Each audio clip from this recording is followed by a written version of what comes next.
And welcome to course number 3. In this course, we're going to be addressing shoulder pain that can shoot down into your biceps and also into the chest.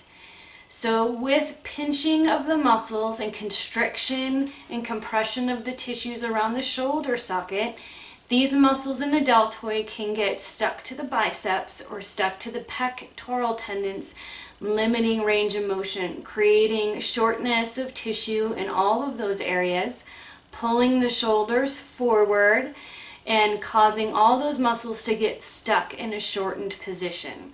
So oftentimes when I hear shoulder pain from my clients, I ask them, do some movements for me and tell me what movement hurts.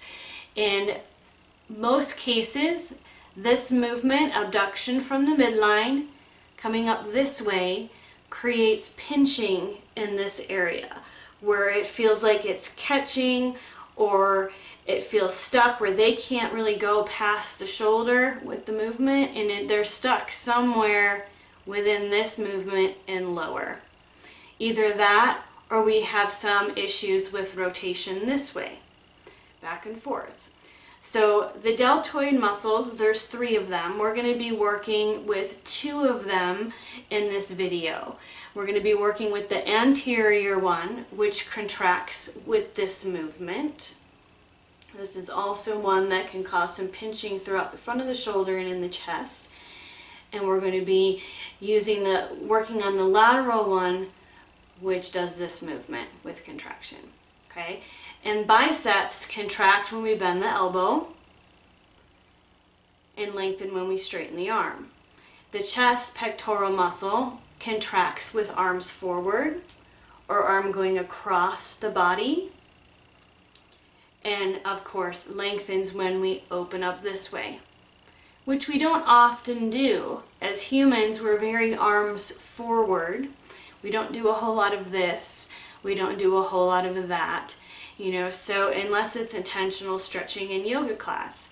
So when the arms are forward, all these muscles in the front, including the bicep, get very short and stuck to each other. So there can become some confusion in the tissue in this area where they don't fire when they're supposed to, and they end up getting tighter and tighter and then develop trigger points and create a lot of problems and tension in the body.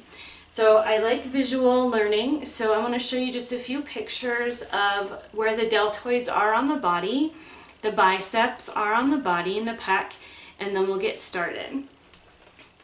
So deltoids are here, so they wrap over the shoulder socket and they're very protective and strong, laying over the top of the bicep muscle.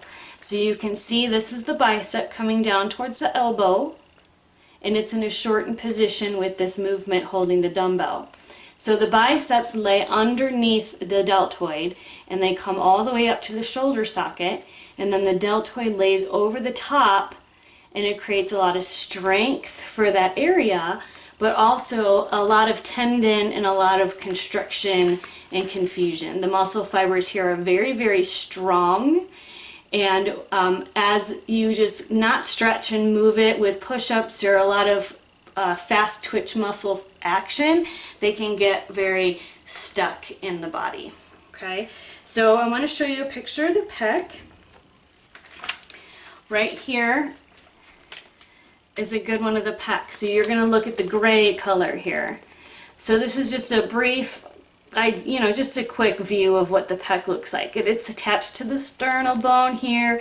It comes up to where the sternum and the clavicle meet up, and then it comes over into the front of the shoulder too.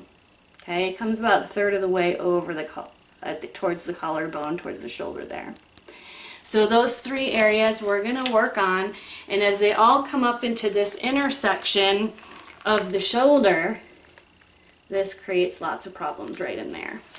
So your partner you don't need any oil. Your partner can have a t-shirt on, or you can have them topless and lay a sheet over the shoulder so it's not pulling on skin. Everything we're going to do in the video is going to be face up. Okay, so get your partner ready on the table, on the floor, on the bed, wherever you guys do the work together, and we'll get started. We'll see you in a minute.